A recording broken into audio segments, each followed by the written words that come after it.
8 व्हिडिओजमध्ये 12वी इंग्लिशचा पूर्ण सिलेबस कव्हरचा हा दुसरा व्हिडिओ आहे, ज्याच्यामध्ये आपल्याला डिस्कस करायचा आहे 12वी इंग्लिशमधील रायटिंग स्किलचा सर्वात सोपा आणि इझी टॉपिक, ज्याचं नाव आहे मूव्ही रिव्ह्यू, ज्याला फिल्म रिव्ह्यूसुद्धा म्हणतात, आणि बुक रिव्ह्यू. सर्वात पहिला हा जो प्रश्न आहे तो प्रश्नपत्रिकेत कितव्या क्रमांकावर येतो, ही तुमची 12वीची बोर्डाची प्रश्नपत्रिका आहे. काय अशा पद्धतीने तुम्हाला प्रश्नपत्रिका येते. त्याच्यामध्ये तुम्हाला हा क्वेश्चन जो आहे तो सेक्शन 3 मध्ये सापडेल. सेक्शन 3 मध्ये तुम्हाला सापडेल. सेक्शन 3 मध्ये आल्यानंतर तिथे डिफरंट क्वेश्चन्स असतात. त्यापैकी तुम्हाला यायचं आहे सेक्शन 3 मध्ये आल्यानंतर सबसेक्शन डी. राईट, सेक्शन 3 मध्ये सबसेक्शन डी मध्ये यायचं आहे. इथं आल्यानंतर तुम्हाला ह्याच्याशी रिलेटेड प्रश्न सापडेल. म्हणजे आन्सर लिहित असताना ज्याही प्रश्नाचा आपण आन्सर लिहायलो ॲटलिस्ट माहीत तरी पाहिजे की आपण जे टॉपिक आज डिस्कस करणार आहोत ते प्रश्नपत्रिकेत कुठं आहे. आता व्यवस्थित चेक करा. काही अशा पद्धतीने तुम्हाला प्रश्न देण्यात येतात, ज्याच्यामध्ये तुम्हाला इथं काय सांगितलेलं आहे चेक करा. You have recently read a famous book oblique magazine. दरवर्षी अल्टरनेट येत राहते. एक वर्षी बुक रिव्ह्यू येत असते, एक वर्षी फिल्म रिव्ह्यू येत असते. हा व्हिडिओ मी 3 पार्टमध्ये कव्हर करेन. फर्स्ट, ज्याचा आत्तापर्यंत काहीच अभ्यास झालेला नाही आहे. सेकंड, ज्याचा आत्तापर्यंत अभ्यास झालेला आहे. आणि थर्ड, ज्याला काहीही करून इंग्लिशमध्ये 85च्या आसपास मार्क्स घ्यायचे. म्हणजे तिघांनाही 3 वेगवेगळे आन्सर्स देईन. जे तुमची कॅटेगरी असेल त्यानुसार तुम्हाला लिहायचं आहे. प्रश्न काही अशा पद्धतीने येतं, ज्याच्यामध्ये तुम्हाला त्या पर्टिक्युलर बुक किंवा मॅगझिनबद्दल टायटल, फ्रंट पेज, बॅक पेजबद्दल इन्फॉर्मेशन वगैरे लिहायचं. म्हणजे ओव्हरऑल प्रश्न असं येतं. आता नीट लक्षात घ्या, मागच्या वर्षी म्हणजेच बोर्ड 2025मध्ये काही अशा पद्धतीनं प्रश्न विचारण्यात आला होता. बोर्ड्स 2025मध्ये कशावर प्रश्न आला होता की मूव्ही रिव्ह्यू. तुम्ही एखादी एक मूव्ही पाहिलेली आहे, त्याच्याबद्दल थोडक्यात रिव्ह्यू लिहा. जेही तुम्ही मूव्ही पाहिलेली आहे, एकतर मूव्ही येईल किंवा फिल्म रिव्ह्यू येईल. 2024मध्ये बुक रिव्ह्यू किंवा मॅगझिन रिव्ह्यू आला होता. म्हणजे यावर्षी चान्सेस जे जास्त आहेत ते बुक रिव्ह्यूचे असतील. बट महाराष्ट्र बोर्डावर आपण भरोसा करू शकत नाही, ते कुठलेही काही टाकत असतात. ऑल राईट, आता व्यवस्थित चेक करा. हे 2 प्रश्न जे तुम्हाला स्क्रीनवर दिसायलेत हे 2 मागच्या वर्षी आले होते. प्रश्नपत्रिकेमध्ये सेक्शन नंबर 3, त्याच्यामध्ये सेक्शन नंबर डी मध्ये तुम्हाला प्रश्न सापडेल. आता सर्वात पहिला हा व्यवस्थित चेक करा. 12th फेल नावाची मूव्ही आहे. आता जो स्क्रीनवर तुम्हाला आन्सर दिसायलंय, ही 12th फेल नावाची जी मूव्ही आहे 2 वर्षाखाली रिलीज झाली होती. तर ती इन्स्पायर्ड आहे एका बुकवर. त्या बुकचं सुद्धा नाव आहे 12th फेल. म्हणजेच एक्झाममध्ये तुम्हाला आयदर बुक रिव्ह्यू येऊ दे और मूव्ही रिव्ह्यू येऊ दे, साधं सिम्पल हे एवढंच ॲज इट इज जर तुम्ही लिहिलं तर तुम्हाला 2 ते 3 मार्क्स डेफिनेटली पडतील, म्हणजे पडतील. ऑल राईट, आता लिहायचं कसं बघा. समजा तुम्हाला एक्झाममध्ये आलं बुक रिव्ह्यू. ओके, तर बुक रिव्ह्यू आलं त्यावेळेस तुम्हाला तिथं काय लिहायचं आहे, थीमच्या ऐवजी स्टोरी लाईन लिहायचं आहे. थीमला कट करायचं. डायरेक्टर्सला कटच्या ऐवजी ऑथर लिहायचं आहे, लेखक कोण आहेत. कॅरेक्टर्स कट, कंटेंट लिहायचं आहे. म्हणजेच काय की समजा बुक रिव्ह्यू आली तर या साईडचे पॉईंट्स लिहायचे, आणि जर समजा फिल्म रिव्ह्यू आली तर तुम्हाला थीम, डायरेक्टर, कॅरेक्टर असे पॉईंट्स लिहायचे आहेत. आता ज्याचं वर्षभरात काहीच अभ्यास झालेला नाही आहे, सर ॲट दिस मोमेंट मी फक्त 100पैकी प्रॅक्टिकलच्या 20 मार्कावरच आहे, आणखी 80 मार्काचं माझं काहीच झालं नाही आहे, अशा स्टुडंटनी आजपासून सुरुवात करावी. ही 8 व्हिडिओची सिरीज आहे, ज्याच्यामध्ये काहीही करून तुम्हाला इंग्लिशमध्ये नैया पार करायची जिम्मेदारी माझी. त्याच्यातला सर्वात पहिलं व्हिडिओ आहे. कालच्या व्हिडिओमध्ये आपण ओव्हरऑल प्रश्नपत्रिकेचं स्वरूप बघितला होता, आन्सर शीटचं फॉर्मॅट बघितला होता की कशा पद्धतीनं पूर्ण पेपर लिहिला जातो, जेणेकरून तुम्हाला एक्झॅक्ट माहीत होईल की बाबा इंग्लिशचा पेपर कसा लिहिला जातो. आजपासून आपल्याला स्टार्ट करायचं आहे एक टॉपिक. याच्यानंतर इंटरव्ह्यूज येतील, नॉवेल्स येतील, व्हर्च्युअल मॅसेज येतील. स्टेप बाय स्टेप आपल्याला डिस्कस करायचं आहे. हा दुसरा व्हिडिओ आहे ज्याच्यामध्ये आपण फिल्म रिव्ह्यूबद्दल डिस्कशन करत आहोत. आता 12th फेल मूवीजबद्दल तुम्ही एवढं लिहिलं तर गॅरंटीड 4पैकी 4 तर पडणार नाही. 4 मार्काला प्रश्न असतं, बट डेफिनेटली तुम्हाला 2 मार्क्स तर पडतील.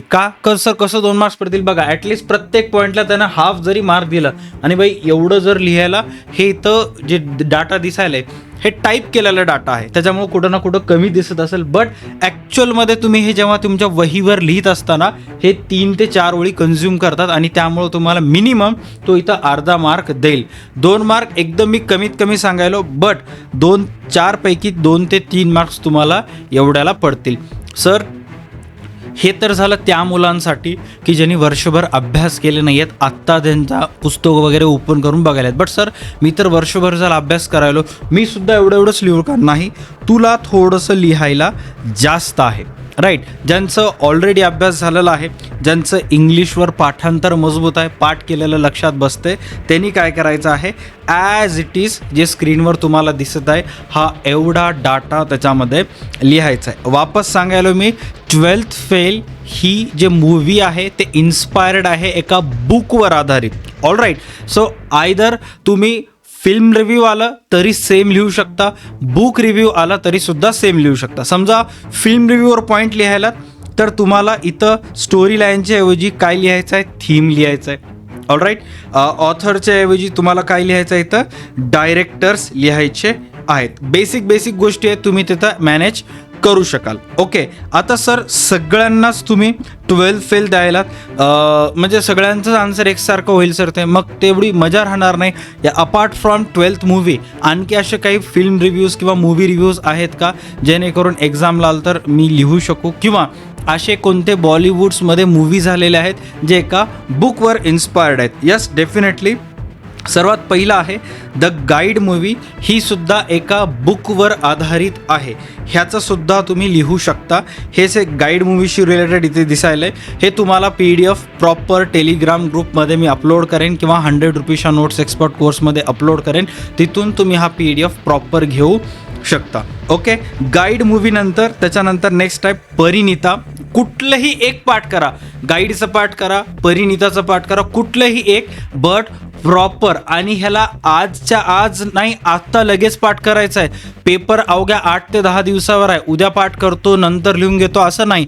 2 मार्क आहेत, 1 ते 1.5 घंटा व्यवस्थित बसला, समजून घेतलं, पाठांतर करायची पण गरज नाही, ॲटोमॅटिक लक्षात राहते. बट जे बुद्धीनं कुमकुवत असतात, ज्यांचं वर्षभर अभ्यास झालेला नाही आहे, त्यांना कुठं ना कुठं पाठांतर करायची गरज असणार आहे. ओके. परिणीता. त्याच्यानंतर नेक्स्ट आहे सर्वात महत्त्वाचं guide to success, wings of fire, Agnipankh, जे की डॉक्टर APJ अब्दुल कलाम यांची जी पुस्तक आहे अग्निपंख, त्याच्यावर आधारित हा फिल्म रिव्ह्यू आणि बुक रिव्ह्यू देण्यात आलेला आहे. मस्ट रिकमेंडेड असेल, एक तर 12th फेल लिहा किंवा विंग्स ऑफ फायर लिहा, डेफिनेटली तुम्हाला मार्क्स पडतात. ओके. विंग्स ऑफ फायर मी तुम्हाला 2 व्हर्जनमध्ये देईन. हा त्या मुलांसाठी आहे, एकदम शॉर्ट.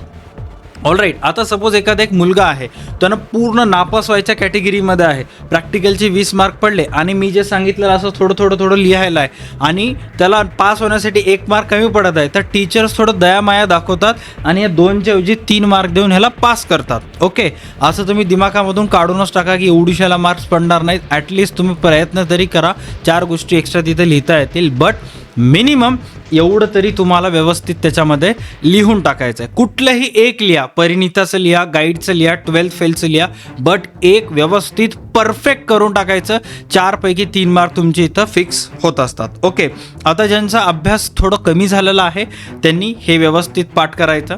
पाठांतरासाठी तुम्हाला कमीत कमी द्यायलो. आणि सर समजा इंग्लिशचा पेपर चालू झाला आणि पहिल्याच पेजवर मी सेक्शन नंबर 3D टाकून ह्याचा आन्सर लिहायला चालू केलं, मार्क्स मिळतात का? यस, डेफिनेटली मिळतात. फक्त जे आन्सर लिहायलाच ते कुठल्या प्रश्नाचं आहे ते नंबर व्यवस्थित टाकणे. ओके.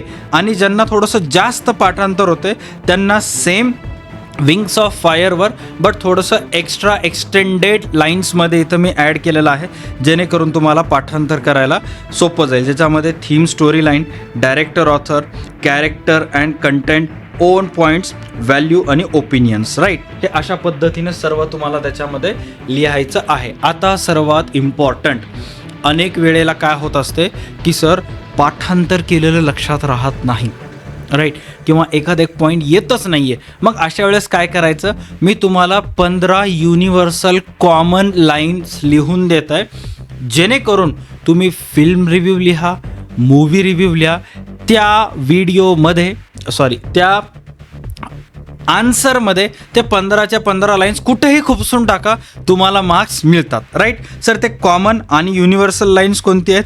असे 15 लाईन्स आहेत जे तुम्ही फिल्म रिव्ह्यू आणि बुक रिव्ह्यूमध्ये कुठेही ॲड करू शकता. उदाहरणार्थ बघा, सर्वात पहिले इथं काय सांगण्यात आलेलं आहे, the story is inspiring and easy to follow. सगळीकडेच लागू होते.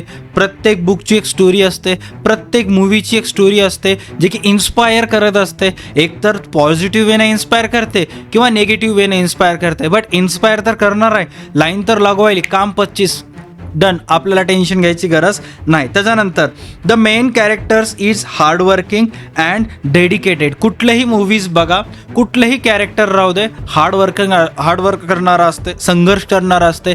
विंग्स ऑफ फायरमध्ये लिहिलात doctor APJ Abdul Kalam hardworking होते, मेन कॅरेक्टर होते, त्यामुळे हार्डवर्किंग्स आहेत. बरोबर. 12th फेल मूवी बघितलात, जो हिरो नॉर्मल स्टुडंटपासून एक IAS IPS होतो, कशामुळे झाला? हार्डवर्कमध्ये झाला. कुठलीही मूवी असू दे, तुम्हाला हे लाईन्स लागू होतील, फक्त व्यवस्थित तिथं अप्लाय करायचं आहे. The plot teaches important value to student. त्याच्यानंतर नेक्स्ट आहे द बुक ऑब्लिक फिल्म. आता फिल्म रिव्ह्यू लिहित असाल तर बुक शब्द कट करायचं, बुक रिव्ह्यू लिहित असाल फिल्म शब्द कट करून टाकायचं. Highlights real life struggles. प्रत्येक कुठलीही पुस्तक वाचा, ॲक्च्युअल त्या व्यक्तीनं त्याच्या जीवनामध्ये केलेलं संघर्ष जे आहे ते दाखवते. म्हणजे हे लाईन्स जे आहेत ॲज इट इज लिहिलं, मॅटर क्लोज होऊन जाईल. तुम्हाला 4 पैकी 3 मार्क्स 101% पडतील. सुदैवानं 4 पैकी 4 सुद्धा पडू शकतात. माझं टाईम संपला, याच्यापेक्षा जास्त वेळ घेणार नाही, कारण या प्रश्नाची लायकी एवढीच आहे, याच्यापेक्षा जास्त टाईम द्यायचं नाही. कुठलेही एक पाठ करा. आज तारीख आहे 3 फेब्रुवारी, ज्या मोमेंटला मी व्हिडिओ टाकत आहे. तुम्ही कधीही बघा, 5 तारखेला, 6 तारखेला, 7 तारखेला, कधीही बघा. बट जर तुम्ही ज्या दिवशी व्हिडिओ अपलोड होत आहे त्याच दिवशी पाहत असाल तर त्याच दिवशी पाठ करून मिटून टाकायचं. जेव्हा नेक्स्ट डे येईल त्यावेळेस तुमचा जो स्कोअर असला पाहिजे तो प्रॅक्टिकलचे 20 मार्क प्लस फिल्म रिव्ह्यूचे 23 मार्कावर असलं पाहिजे. आणि चला सांगा सर, आता नेक्स्ट व्हिडिओ तुम्ही कुठल्यावर बनवणार आहात? कारण मी 23 मार्कावर आलेलो आहे, मला आता 23पासून 4 ते 5 मार्क पुढे जायचं आहे. त्यासाठी मी काय करू सांगा? काहीच नाही. सर्वात पहिला हे फिल्म रिव्ह्यू व्यवस्थित पाठ करून टाका. कुठलंही एक करा, व्यवस्थित पाठांतर करा. त्याच्यानंतर उद्या मी आणखी एक टॉपिक आणेन ज्याच्यामध्ये तुमचे राहिलेले 4-5 मार्क ह्याच्यामध्ये ॲड करेन. काहीही करून एक्झामच्या अगोदर 80 पैकी तुम्हाला 50पर्यंत घेऊन जाईन, जेणेकरून एक्झाममध्ये तुम्ही 70 ते 80 मार्क्स स्कोअर करू शकाल. राईट, या व्हिडिओसाठी एवढंच. याच्यापेक्षा जास्त मी आता तुम्हाला सुरुवातीपासून शेवटपर्यंत हे म्हणजे काय, कोणतं टेन्स वापरायचं, कसं करायचं, काय नाही, हे केलं तर काय होते, ते केलं तर काय होतं, आता एवढं टाईम नाही आपल्याजवळ. आपल्याला कमीत कमी वेळात जास्तीत जास्त मार्क्स स्कोअर करायचे आहेत. त्यामुळं फटाफट 100 रुपीजचा कोर्स घ्या, तिथून हा PDF डाउनलोड करा किंवा टेलिग्राम ग्रुप जॉईन करा, तिथे तुम्हाला मिळेल. आणि सर्वात इम्पॉर्टंट की सर मला काही करून 90+ मार्क्स स्कोअर करायचे आहेत, मला तुम्ही सांगितलेल्यापेक्षा जास्त लिहायचं आहे, तर मग मी काय करू? तर तुम्हाला अशा वेळेस हा एक्स्ट्राचा एक PDF आहे जे की ऑलरेडी आपल्या टेलिग्राम ग्रुपवर टाकलेला आहे, तिथून तुम्ही लिहू शकता. हा फिल्म रिव्ह्यूशी रिलेटेड त्याच्यामध्ये आहे आणि बुक रिव्ह्यूशी रिलेटेडसुद्धा त्याच्यामध्ये आहे, तुम्ही तिथून ते घेऊ शकता. आजच्यासाठी एवढंच. आजच्या व्हिडिओसाठी भेटूयात पुढच्या व्हिडिओजमध्ये आणि आणखीन एक रायटिंग स्किलचं टॉपिक जे आहे ते पुढच्या व्हिडिओजमध्ये आपण कवर करूयात. व्हिडिओला लाईक करा, चॅनलला सबस्क्राईब करा. जे पण तुमचे डाऊट्स असतील ते कमेंटमध्ये कमेंट करत जा, मी रिप्लाय करेन, जेणेकरून कदाचित चुकीची माहिती तुम्ही गृहीत धरताल आणि मग त्याच्यामुळं अननेसेसरीली तुमचं नुकसान होईल. जसं की कालच मी सांगितलं होतं की बाबा महारिव्हिजनचं टाईम टेबल OCMचं यूट्यूबला अपलोड केलं, कारण 3 तारीख आहे, 3 तारखेपासून OCMचं चालू आहे. काही स्टुडंटला असं गृहीत धरलं की फक्त यूट्यूबला महारिव्हिजन सेशन जे आहे ते फक्त आणि फक्त OCMचंच होणार आहे, इकॉनॉमिक्सचं होणार नाही, SP चं होणार नाही. आणि मग कमेंट करायला चालू केलं की सर इंग्लिशचं आहे आणि तुम्ही OCMचं महारिव्हिजन घ्यायलात, असं कसं करायलात, आमचं नुकसान करायला. त्याच्यामुळं जे पण तुमचे डाऊट्स असतील ते कमेंट करत जा. आजच्या व्हिडिओसाठी एवढंच. भेटूयात पुढच्या क्लासमध्ये. Tata bye, take care and stay connected.